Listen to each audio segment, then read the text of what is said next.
Hello and welcome to Love My Poland. Okay, it is time for video 3 on the differences my family noticed coming to Poland for the first time. If you haven't watched videos 1 or 2, I recommend going back to those videos now and then continuing on to this final one. I have a total of 36 differences I'd like to share with you, so don't miss any of the 3 videos on the topic, and I hope and pray you find it interesting. Video 3 is coming up right after this.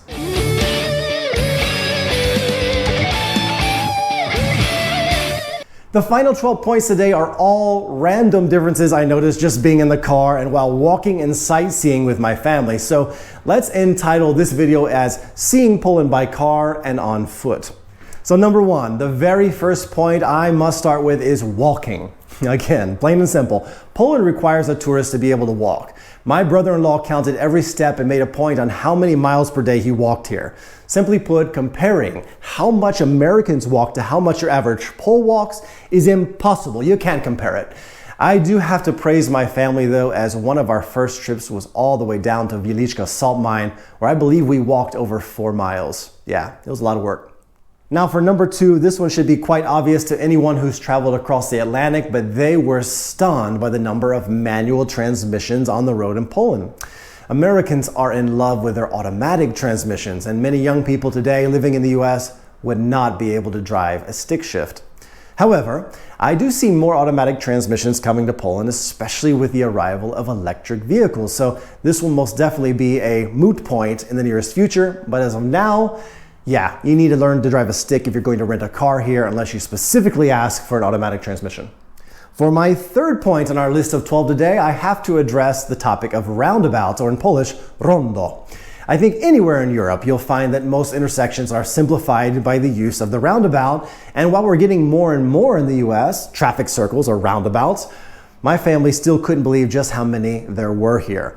We had a debate on what solution is best, the 4-way stop sign option or the roundabout. That was a fun debate. I don't think anybody won that. 2 different perspectives. Number 4, being on the road, our 4th and 5th points have to deal with the police. They were blown away at how strict the alcohol policy is in Poland. It is 4 times stricter regarding the blood alcohol allowance here in Poland versus Texas law. I made it a point to only drive when absolutely sober, and I advise anyone to do the same here. Polish police do not mess around lately with drinking and driving. Don't go there. For number 5, they also got a kick out of how Polish police stop or pull over drivers. If you know America, you know that the American police get behind you in their car, flip on the lights, turn on the siren, and follow you to the side of the road where the officer gets out with his hand on his holster. But in Poland, everyone knows the handheld stop sign device called a lizak, which is a lollipop in slang, or the stoplight traffic wand, which is illuminated and used at night.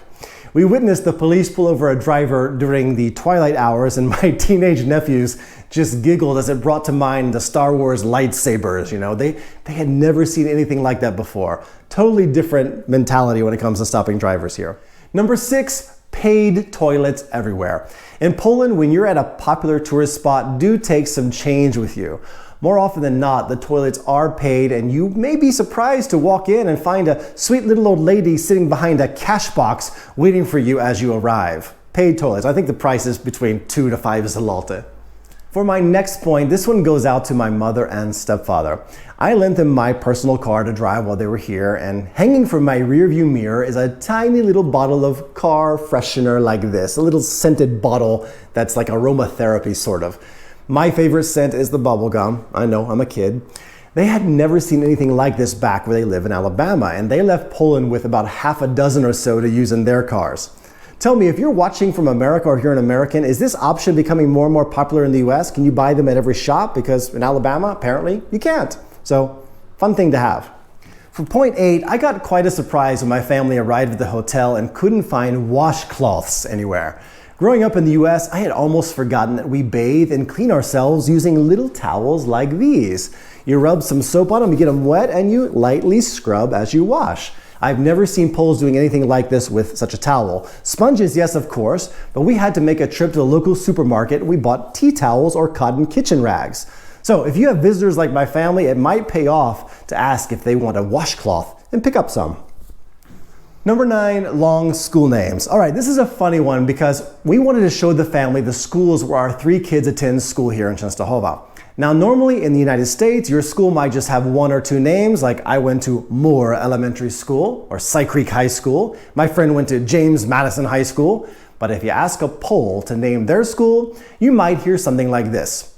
Szkoła podstawowa numer 14 imienia Henryka Sienkiewicza. And all I can say is huge eyes. They didn't even try to repeat the name of that school. Really? That is the whole full title of your school? Yes. Okay. Number 10, so much history in Poland. We spent a lot of time in the cities of Kraków and Warsaw especially. We had tour guides virtually everywhere we went, and the history of Poland was mind-blowing to them. They found it incredible that Warsaw, for instance, having been reduced to pure rubble during the Second World War, rose from the ashes and was partially rebuilt so beautifully and has become such a modern, thriving city today. They couldn't believe that Poland disappeared from the map 3 times and then reappeared again. The partitionings, right? There's just so much to take in and learn, and I think that they were in awe with Polish history.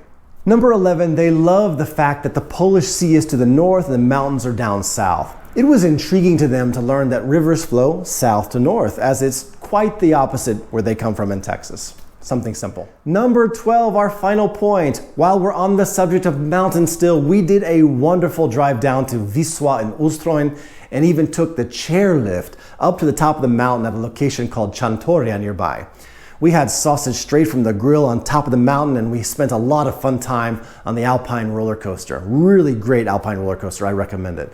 So if you ever are down in that area, you have to go to the Chantoria lift and just see the beautiful views. Look at this view.